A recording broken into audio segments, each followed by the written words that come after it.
రొయ్యలు ఉండాలే కానీ అరగంటలో ఎక్కువ శ్రమ లేకుండా రొయ్యల బిర్యానీ తయారు చేసుకోవచ్చు. ఎక్కువ గిన్నెలు వాడకుండా కుక్కర్లోనే ఈ రొయ్యల బిర్యానీ సూపర్ టేస్టీగా నేను ఎలా తయారు చేశానో చూసేద్దాం వచ్చేయండి. ముందుగా 2 గ్లాసుల బాస్మతి రైస్ని కడిగేసి అరగంట ముందు నానబెట్టుకోవాలి. ఇప్పుడు స్టవ్ వెలిగించి పెనం పెట్టేసి 1 స్పూన్ నెయ్యి, 2 స్పూన్లు ఆయిల్ వేసుకోవాలి.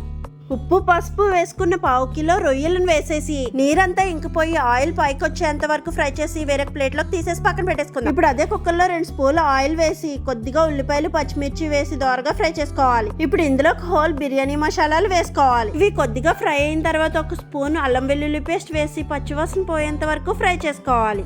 ఇందులోనే పెద్ద సైజు టమాటాని చిన్న ముక్కలుగా కట్ చేసుకుని వేసుకోవాలి. టమాటా కొద్దిగా మగ్గిన తర్వాత ముందుగా ఫ్రై చేసి పెట్టుకున్న రొయ్యలు వేసేసి ఇందులోనే కొద్దిగా ఉప్పు, 1 స్పూన్ కారం, అలాగే 1 స్పూన్ ధనియాల పొడి, 1/2 స్పూన్ జీలకర్ర పొడి, 1/2 స్పూన్ బిర్యానీ మసాలా, కొద్దిగా పుదీనా కొత్తిమీర వేసి 1 నిమిషం పాటు బాగా వేయించాలి. ఈ మసాలాలన్నీ ఇలా వేయించుకున్న తర్వాత వాటర్ యాడ్ చేసుకోవాలి. 2 గ్లాసులు బాస్మతి బియ్యానికి 3 గ్లాసులన్నర వాటర్ అయితే కరెక్ట్ గా సరిపోతుంది. రైస్ ముందుగా నానబెడతాం కాబట్టి 1/2 గ్లాస్ తగ్గించుకుని వేసుకుంటే బిర్యానీ ముద్ద అవ్వకుండా పొడి పొడిలాడుతూ ఉంటుంది. 1-2 సార్లు కలిపేసి ఎసరును బాగా మరిగించాలి. ఇప్పుడు ముందుగా నానబెట్టుకున్న బాస్మతి రైస్ ని వేసేసి 1-2 సార్లు బాగా కలిపి కుక్కర్కున్న మూతను పెట్టేసి 2 విజిల్స్ వచ్చేంత వరకు ఉడికించాలి. అంతేనండి, క్షణాల బిర్యానీ అయితే రెడీ.